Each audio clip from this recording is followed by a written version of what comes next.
네. 2.5단계로 인해서 수요 사경회를 비대면으로 실시간으로 이렇게 예배를 드리고 있습니다. 우리 성도님들 또 가정에서 이렇게 예배를 드릴 텐데 하나님의 은혜가 그곳에 임하기를 간절히 바랍니다. 이제 가스프 프로젝트 다시 오실 그리스도 10번째 말씀을 나눕니다. 저희가 그동안 가스페 프로젝트를 3년간 말씀을 나누게 되었어요.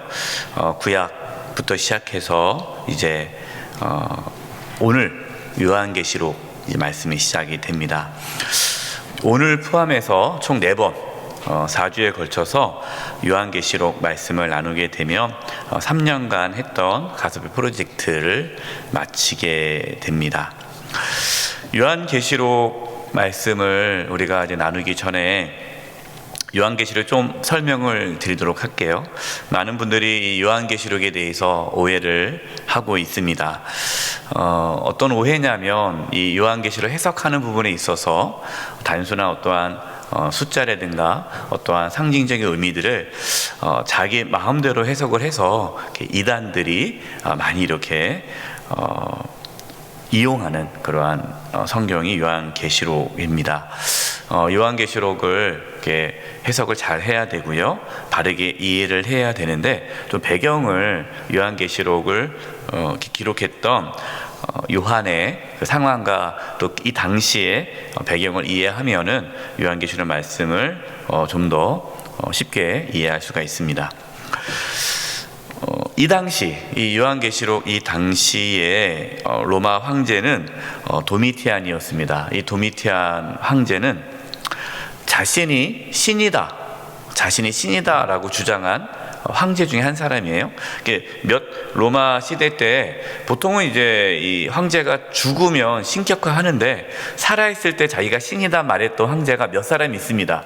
그 중에 대표적인 사람이 이 도미티안이에요. 그러니까 자기가 신이라는 거예요. 그래서 황제 숭배 사상, 황제를 신으로 섬기도록 강요를 했습니다.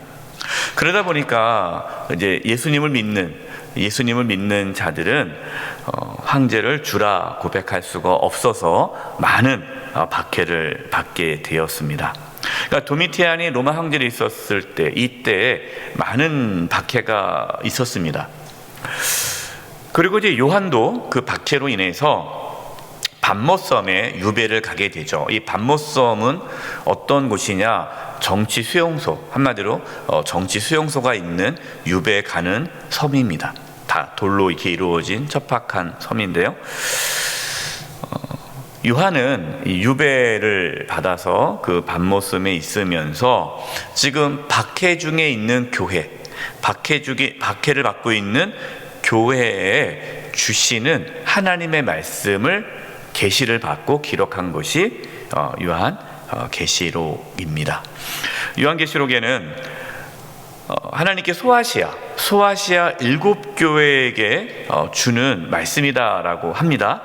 이 소아시아 7교회가 이제 다음 주의 말씀에는 7교회에 대한 구체적으로 어떤 말씀을 주신지가 나오는데요.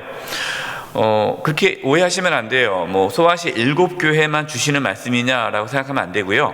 여러분, 성경의 7은 무슨 숫자죠? 완전수죠. 그래서 소아시아 7교회라는 것은 지상에 있는 교회, 지금 박해를 받고 있는 교회에 주시는 하나님의 말씀입니다. 특별히 요한계시록 1장에 보면 1절 2절의 말씀 보면요, 반드시 속히 일어날 일들에 대해서 하나님께서 주신 말씀이다라고 기록되어 있습니다. 그래서 요한계시록은 경고의 말씀이에요. 어떤 경고냐? 이 마지막 때 하나님의 심판에 대한 경고의 말씀이고, 또 하나 하나님의 심판에 대한 경고의 말씀은 믿는 자들에게 있어서는 소망이 되는 말씀이죠. 그러니까 믿지 않는 자들, 하나님을 대적하는 자들에게는 경고의 말씀이지만 또 예수님을 믿는 자들에게는 소망이 되는 말씀입니다. 그래서 요한계시록은 무서운 책이 아니라, 어떤 분들은 요한계시록 무섭다라고 하는데 그거는 잘못된 거예요. 요한계시록은 지금 이 당시에, 그러니까 이 요한계시록 말씀을 받아서 읽고 있는 이 초대교회 교회는 박해 중에 있기 때문에 이 요한계시록이 박해를 받고 있는 교회에게는 큰 위로와 용기와 힘이 되는 말씀이 됩니다. 그래서 이제 오늘부터 총 4번을 거쳐서 요한계시록 말씀을 나눌 때에 이 요한계시록 말씀이 또 저와 여러분에게 소망이 되고 힘이 되는 말씀이 되기를 바랍니다.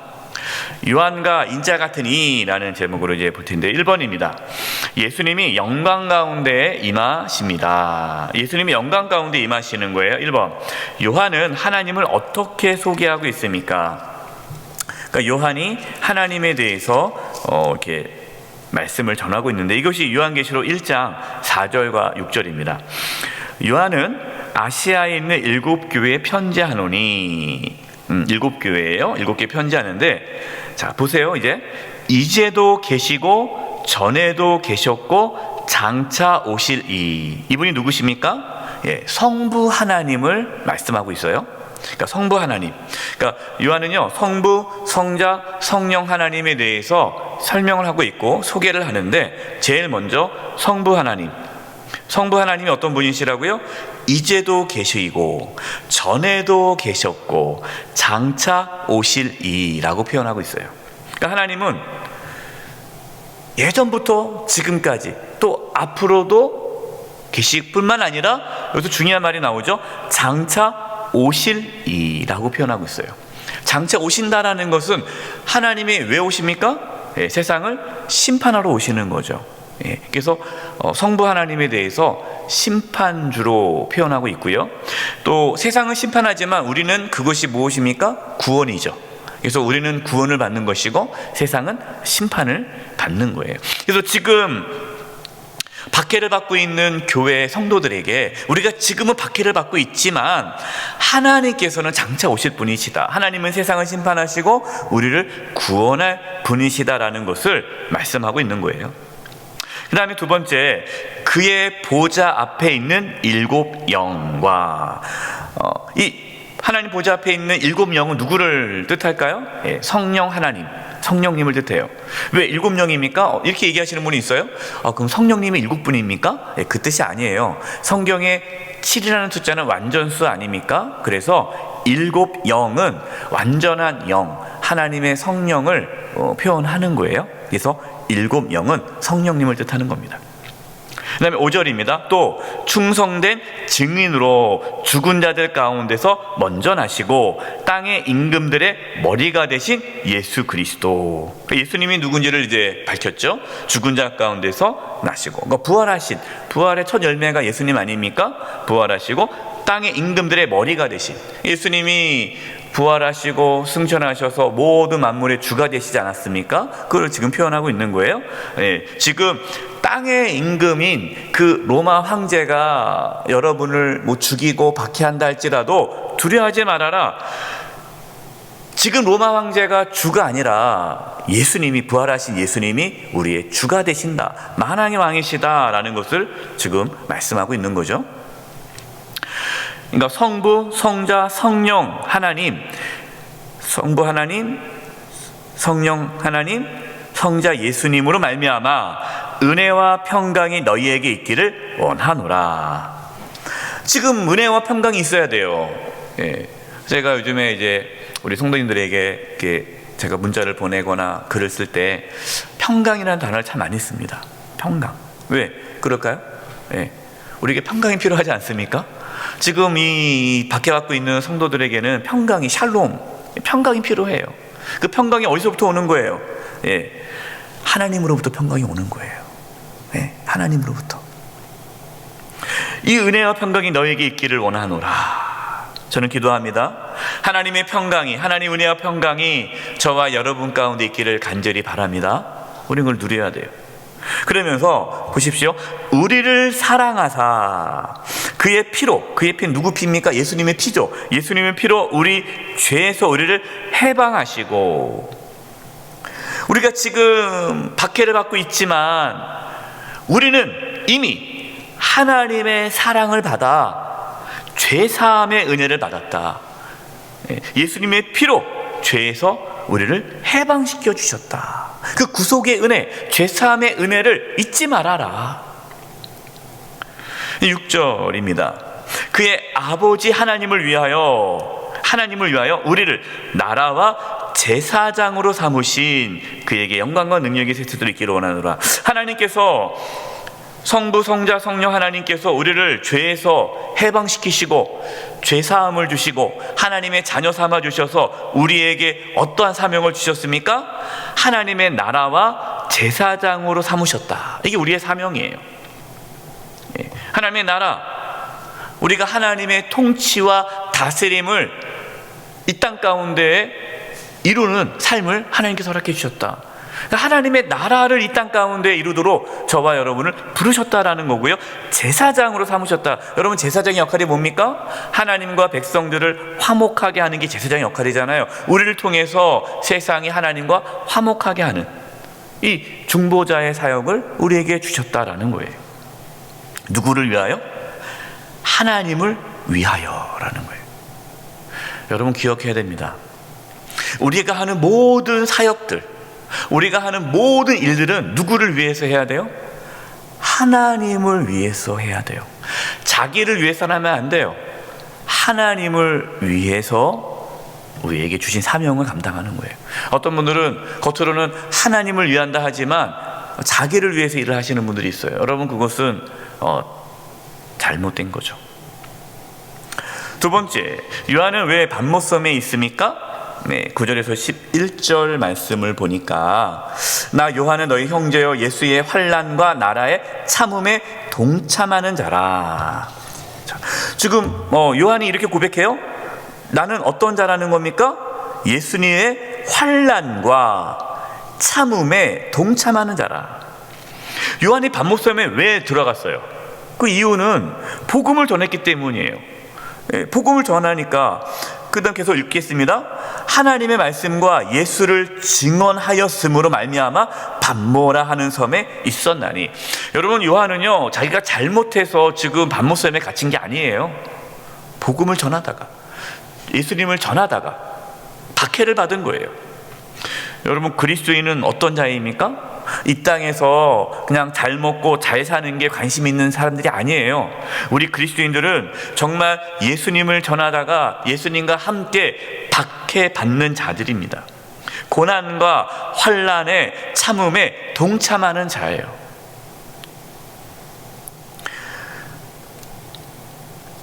빌립보서 1장 29절입니다.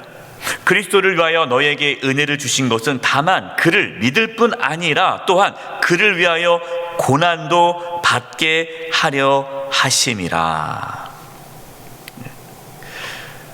여러분, 놀랍지 않습니까?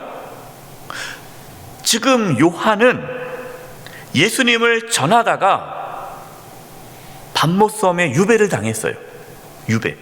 그런데 그 유배를 받아 있는 그 밤모섬, 열악하죠. 힘들죠. 고통스러운 것 아닙니까? 지금 예수님의 고난과 환난과 참음에 동참하고 있는데 그 가운데에 하나님의 계시가 임한 거예요. 하나님께서 새로운 사명을 주신 거예요. 여러분, 우리가 하나님의 영광을 위하여 때로 살다 보면요 고난을 겪을 수 있습니다. 환난을 겪을 수 있습니다. 그런데 기억하십시오. 그 환난의 장소에, 그 고난 속에서 우리는 또 다른 하나님의 계시를 받을 수 있어요. 하나님의 사명을 발견할 수 있어요. 이거 지금 요한이 그런 걸 경험하고 있는 겁니다. 고난이 고난으로 끝나는 것이 아니라 고난이 하나님의 선하심을 또다시 이뤄내는 그러한 사역의 출발이 될 수 있다라는 것이죠. 세 번째, 요한은 인자 같은 이를 어떻게 묘사하고 있습니까? 여러분, 인자 같은 이, 성경에 인자 같은 이라는 표현이 구약에 나옵니다. 다니엘은 나와요. 다니엘 7장에도. 근데 다니엘은 나오고 성경에 여러 나오는데 이 인자 같은 이를 메시아를 뜻할 때 쓰는 표현이에요. 메시아. 그러니까 하나님께서 보내주실 구원자를 뜻할 때 인자 같은 이를 표현하고 있습니다. 여러분, 12절 보겠습니다. 몸을 돌이켜 나에게 말한 음성을 알아보려고 돌이킬 때에, 그러니까 음성이 들렸어요. 그래서 7 금촛대를 보았는데 7 금촛대를 보았어요. 자, 그럼 여기서 이제 하나하나 풀어보겠습니다. 7 금촛대는요 7 교회를 뜻합니다. 여러분 요한계시록 이제 보면 7 금촛대를 할 때는 7 교회, 그러니까 7 교회, 그 소아시아에 있는 7 교회를 뜻하는 거고, 또한 그 교회는 단순히 7 교회만 뜻하는 것이 아니라 지상에 있는 모든 교회를 뜻하는 거예요. 모든 교회, 그 교회를 보았다는 거예요. 그런데 13절, 촛대 사이에 인자 같은 이가, 이 인자 같은 이가 누굽니까? 예수님이죠. 예수님을 이제 요한이 본 거예요. 촛대 사이에 있어요. 그러니까 예수님께서 어디에 계십니까? 교회 사이에 있다는 거예요. 교회 가운데 계시다는 거예요. 여러분, 우리가 요한계시록을 볼 때 기억해야 되고 중요한 관점이 뭐냐면요, 요한계시록은요 교회에게 주신 말씀이에요. 교회 공동체에게.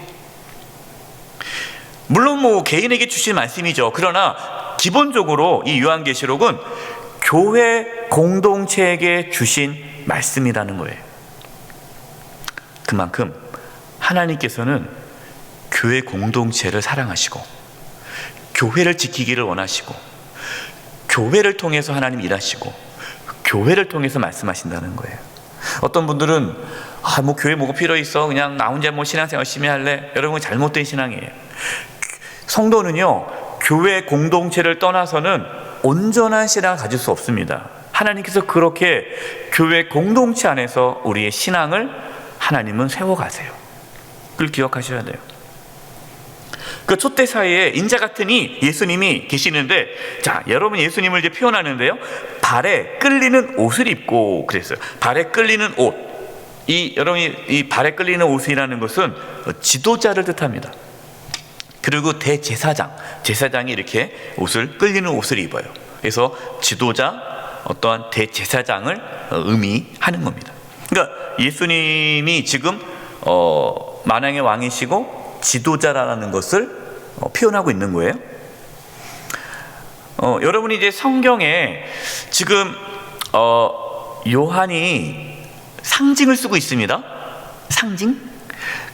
숫자도 나오고 색깔도 나오고 어떤 모양도 나오는데, 여러분 이 색깔, 숫자, 그 다음 이러한 상징들은 우리는 이해하기 어렵죠.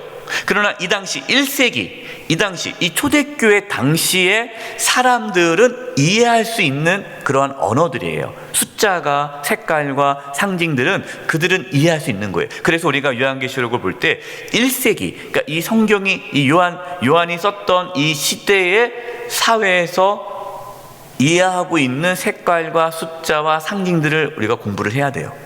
그걸 지금 설명하고 있는 겁니다. 그래서 발에 끌리는 옷, 그러면은 이 말씀을 읽고 있는 성도들은 대제사장이시구나, 지도자구나, 이렇게 이해할 수 있다라는 거예요. 그 다음에 보니까 발에 끌리는 옷을 입고 가슴에 금띠를 띠고, 여러분 가슴에 금띠를 띈다라는 것은요 권위를 상징합니다. 권위자. 예. 그리고 대제사장을 의미해요. 대제사장. 그러니까 예수님은 어떤 분이에요? 하나님과의 우리의 관계를 회복시키신 분이시죠. 그러니까 예수님은 대제사장 역할을 하시신 분이시죠. 그 다음에 14절에 그의 머리와 털의 희기가 흰 양털 같고, 그러니까 예수님이 백발이시구나. 여러분 단순히 예수님이 백발이구나 그렇게 생각하시면 안 되는 거예요. 예. 왜냐, 이 흰색, 흰 머릿결, 순백, 흰 머리카락은 지혜를 상징하고요, 신성, 그리고 성결함, 영원성을 상징하는 표현들입니다. 그러니까 예수님이 지혜가 있으시고 또 성결하시고 거룩하시고 영원하시고 신성이 있다라는 것을 표현하기 위해서 요한이 그 표현을 쓰고 있는 거예요. 그 다음에 그의 눈은 불꽃 같고, 불꽃 같다 해가지고 예수님의 눈에서 막 레이저가 나간다는 뜻이 아닙니다. 눈이 불꽃 같다라는 것은 심판한다라는 표현이에요. 그래서 하나님은 예수님은 어떤 분이시나? 심판주라는 거죠. 불꽃 같은 눈으로 보신다라는 것이 다 아신다라는 거예요. 통찰력, 그런 거를 숨길 수 없다라는 것을 표현하는 그러한 표현 방식입니다. 그 다음에 주석 같은 발, 빛난 그의 발은 15절噴문불에 달려는 빛난 주석 같고, 이 주석이라는 것은 이 당시에 아주 단단함을 뜻하는 거고요, 강함을 뜻합니다. 그래서 주석 같은 발은 이렇게 예수님의 능력과 권능을 표현하는 거고, 예수님께서 원수를 짓밟는다라는 것을 보여주는 표현들이에요. 그 다음에 그의 음성은 많은 물소리와 같으니, 성경에 이제 시편에도 보면은 하나님의 음성이 많은 물소리와 같다라고 표현들이 있어요. 그러니까 이 많은 물소리는 힘, 하나님에 대한 그런 경외감을 표현을 하는 거예요. 그 주님의 그 엄청난 위엄 앞에 두렵고 떨림을 표현하기 위해서 그의 음성은 많은 물소리와 같다라고 쓴 겁니다. 그 다음에 16절에 보니까 그의 오른손, 예수님의 오른손에는 7별이 있어요. 여기서 7별은 7교회의 사자를 뜻합니다. 근데 사자는 두 가지 의미가 있어요. 천사도 포함해요. 그러니까 하나님께서 교회를 지키기 위해 보낸 천사를 의미하기도 하지만, 또한 그 교회를 섬기는 목회자, 주의 종을 또 뜻합니다. 그러니까 하나님께서 그 7별, 그 교회의 목회자들을 붙잡고 있는 거예요. 지켜주는 거예요. 그 다음에 좌우의 날선 검이, 좌우의 날선 검은 하나님 말씀의 능력이죠. 근데 검이에요. 칼은 뭡니까? 하나님의 심판을 뜻해요. 그래서 하나님의 말씀의 능력이 나가지만 또한 그 말씀은 심판의 말씀이다라는 거죠. 그 다음에 이제 해와 같이, 얼굴은 해가 힘있게 비치는 것 같다. 얼굴이 해같이 빛난다라는 것은 이제 예수님의 영광이 가득 차고 위엄이 있다라는 겁니다. 이렇게 하나하나 자세하게 말씀드리는 이유는 이러한 표현이 이제 요한계시록에 많이 나오는데, 상징들이, 그거를 단순히 여러분들이 그냥 문자적으로 해석하면 안 되고, 이 당시 1세기 이 당시에 사람들이 이해했던 상징들을 알아야 된다는 거예요. 그러면 좀 더 요한계시록을 쉽게 이해할 수가 있다라는 거죠. 한마디로 요한이 본 예수님은 어떤 분이세요? 말로 표현할 수 없는 위대하고 엄청난 분인 거예요. 이거를 표현하려니까 다 이것도 이렇게 표현하고 이렇게 표현한 거지, 한마디로 말로, 인간의 언어로 예수님을 표현할 수가 없는 거예요. 그 위엄과 영광이 너무 큰 거예요. 그래서 어떻게 되는지 나옵니다. 두 번째, 예수님께서는 시간과 죽음과 음부를 다스리는 능력이 있습니다. 1번, 예수님을 만난 요한은 어떻게 되었습니까? 17절 앞부분이에요. 내가 볼 때에 그의 발 앞에 엎드려져 죽은 자 같이 되매. 여러분, 예수님을 만나니까 그 영적인 두려움이 압도돼가지고요, 하나님의 그 경외감, 예수님을 만나게 되면요, 그냥 엎어지는 거예요. 죽은 자 같이 돼버리는 거예요. 막 너무너무 영적인 두려움이 있는 거예요. 여러분, 우리가 예수님을 너무 그냥 쉽게 생각하는 분들이 있어요. 예수님은 나의 좋은 친구, 막 노래도 부르니까, 찬양도 하니까 예수님을 너무 이렇게 진짜 쉽게 생각해요. 여러분, 예수님은 엄청난 분이세요. 만왕의 왕이세요. 그래서 우리는 어떠한 신앙의 자세가 있어야 됩니까? 예수님을 주라 고백하는데 예수님에 대한 두려움과 경외심이 있어야 돼요. 그래서 정말 주님을 만난 자들은요, 주님 앞에 엎드립니다. 모세도 그랬죠. 여호와서도 그랬죠. 내가 선 곳은 거룩한 땅이라 내 신을 벗어라. 신을 벗고 엎드렸을 때 그 모세와 여호수아가 얼마나 두려웠겠어요. 여러분, 그런 영적인 경험이 있어야 돼요. 하나님을 두려움이 없으면, 이 주님을 두려워하지 않으면 신앙은 제대로 서지 않습니다. 모든 죄의 출발은요, 주님을 두려워하지 않기 때문에 생겨요. 주님을 두려워하면 여러분 그렇게 할 수가 없어요. 두 번째, 예수님은 어떤 분이시라고 말씀하십니까? 이제 17절 중간부터 그가 이제 오른손을 내게 얹고 이르시되 두려워하지 말라. 지금 두려워하고 있는 거예요. 영적인 두려움이죠. 두려워하지 말라 하면서 첫 번째는 나는 처음이요 마지막이니. 예수님께서는 어떤 분이라고 본인이 고백하십니까? 말씀하십니까? 처음이요 마지막이다. 예수님은 처음과 마지막이세요. 요한계시록 1장 8절에 보니까 요한계시록 1장 8절에 주 하나님이 이르시되 나는 알파와 오메가라. 이제도 있고 전에도 있었고 장차 올 자여 전능자라 하시더라. 여러분, 이 알파와 오메가라는 것은 헬라어 단어예요. 헬라어 첫 글자가 알파고 헬라어 끝자가 오메가예요. 그러니까 처음과 나중이다. 이 말은 뭐냐면 이 알파라는 뜻은 처음이에요. 시작, 태초. 그러니까 예수님이 창조주다라는 거고요. 오메가는 끝이잖아요. 이건 심판주다라는 거예요. 그리고 역사의 주관자다. 모든 역사, 처음과 끝을 다스리시는 역사의 주관자다. 이게 처음이요 마지막이라는 거예요. 그러니까 예수님이 모든 것을 다 만왕의 왕이시고 주관자다라는 거죠. 실제로 우리가 역사, 우리 연도를 하더라도 BC, AD 나누지 않습니까? 이 역사를 BC, AD 나누는 그 기준이 누구예요? 예수님이잖아요. 그러니까 예수님이 역사의 주인이시다라는 것을 보여주는 거죠. 두 번째, 18절입니다. 곧 살아있는 자라. 예수님이 살아계시는 거예요. 내가 전에 죽었었노라. 전에 죽으셨지만 지금은 살아계신 분이다. 예수님은 십자가에 죽으셨지만 부활하셔서 지금도 살아계신 분이다 라는 거예요. 디모데후서 1장 10절 보겠습니다. 이제는 우리 구주 그리스도 예수의 나타나심으로 말미암아 나타났으니 그는 사망을 패하시고 복음으로써 생명과 썩지 아니할 것을 드러내신지라. 그러니까 두려워하지 말아라. 예수님은 어떤 분이에요? 죽음을 이기신 분이시다. 죽으셨지만 부활하시고 지금도 살아계신 분이시다. 너희들이 지금 로마 황제의 박해로 인해서 순교하고 박해를 당하고 고난을 당하지만 죽음을 두려워하지 말아라. 내가 죽음을 이겼다 라고 말씀하시는 거예요.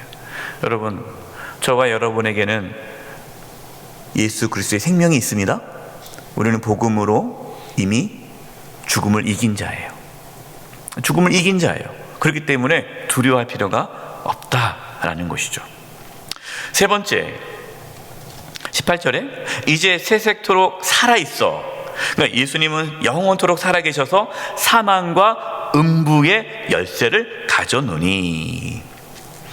사망과 음부의 열쇠, 사망과 음부가 뭡니까? 지옥이잖아요. 예수님이 그 심판주라는 거죠. 그러니까 몸은 죽여도 영혼을 죽이지 못하는 그 로마 황제를 두려워하지 말고 진짜 두려워할 분은 누구예요? 우리의 몸과 영혼을 죽이는 하나님, 주님을 두려워해야 한다라는 거죠. 여러분, 우리는 두려워할 거 없어요. 세 번째, 교회는 예수님의 임재에 힘입어 사명을 감당해 나갑니다. 1번, 요한에게 어떠한 사명이 주어졌습니까? 19절, 그러므로 내가 본 것과 지금 있는 일과 장차 될 일을 기록하라. 그러니까 베드로의 요한에게 준 사명은 지금 보고 있는 것, 지금 일을, 그리고 앞으로 될 일을 기록하라. 그래서 기록한 게 요한계시록이에요. 그러니까 지금 요한의 사명은 뭐냐면 하나님께서 주신 말씀, 특별히 예수님 만나서 이제 쭉 합니다. 그래서 부활하신 예수님, 그 만왕의 왕이시고 주가 되시는 예수님께서 주신 말씀을 기록해서 그것을 교회에 알리는 것, 이것이 요한의 사명이죠. 그러니까 전하려면, 기록하려면 봐야 되잖아요. 보고 들어야 되지 않습니까? 그래서요, 여러분, 우리는요 보고 들은 것을 전하는 자예요. 증인이에요, 증인. 우리는 믿음으로 예수님의 부활을 본 자고 예수님의 죽으심과 부활을 본 자고 우리는 믿음으로 천국과 지옥을 본 자이기 때문에 우리는 증인의 삶을 살아야 돼요. 그래서 사도행전 4장 19절 20절입니다. 베드로와 요한이 대답하여 이르되 하나님 앞에서 너희의 말을 듣는 것이 하나님의 말씀을 듣는 것보다 옳은가 판단하라. 우리는 보고 들은 것을 말하지 아니할 수 없다 하니. 베드로 요한이 붙잡혔을 때에 얘기하는 거예요. 우리는 예수님의 부활을 전하지 않을 수 없다. 왜? 우리에게 주신 사명, 보고 들은 것을 전하지 않을 수 없다. 여러분, 우리가 이 땅에 살아가면서 우리의 관심이 무엇입니까? 그냥 예수님 믿어서 그냥 남들보다 좀 더 잘 먹고 잘 살고 그냥 편하게 살고 아무 문제 없고 그냥 애 잘 키우고 그냥 그렇게 살아가는 게 우리의 관심입니까? 네. 그건 아니죠. 우리에게 주신 사명은 우리가 보고 들은 것, 그것을 전하는 거예요. 복음을 전하는 거예요. 하나님 말씀을 나누는 거예요. 아직 하나님을 모르는, 예수님을 모르는 자들에게 주님을 전하는 것, 그것이 저와 여러분의 사명이에요. 고난이 온다 할지라도. 두 번째, 요한은 무엇을 보았습니까? 20절. 내가 본 것은 내 오른손에 7별의 비밀과 또 7 금촛대라. 7별은 7 교회의 사자요, 여기 나오죠. 또 7 촛대는 7 교회니라. 지금 예수님께서 말씀하신 게 요한아, 내가 보고 있는 것은 교회다라는 거. 교회. 하나님께서 교회에게 주시는, 예수님께서 교회에게 주시는 그 계시를 네가 보는 거다라는 거예요. 그래서 요한은 이 요한계시록을 통해서 지금 이 교회, 환난과 박해를 받고 있는 교회가 어떠한 고난 가운데서도 소망을 갖고 승리할 수 있도록 이 말씀을 기록하게 된 거예요.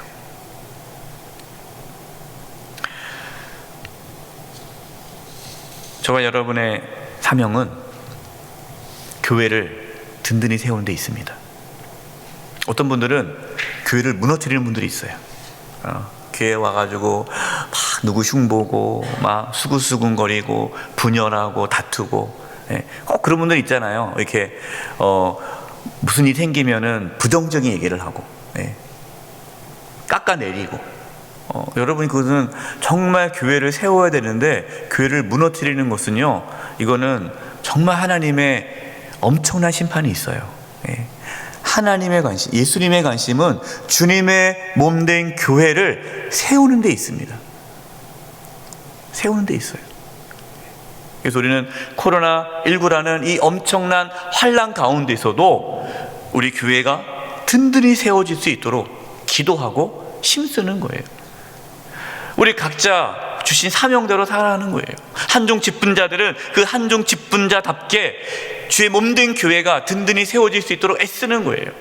교사, 찬양대, 각 기관, 여러 공동체, 우리 지체들이 그 자리에서 비록 우리가 비대면이지만 최선을 다해 주의 몸된 교회를 세우기 위해 애쓰는 거예요.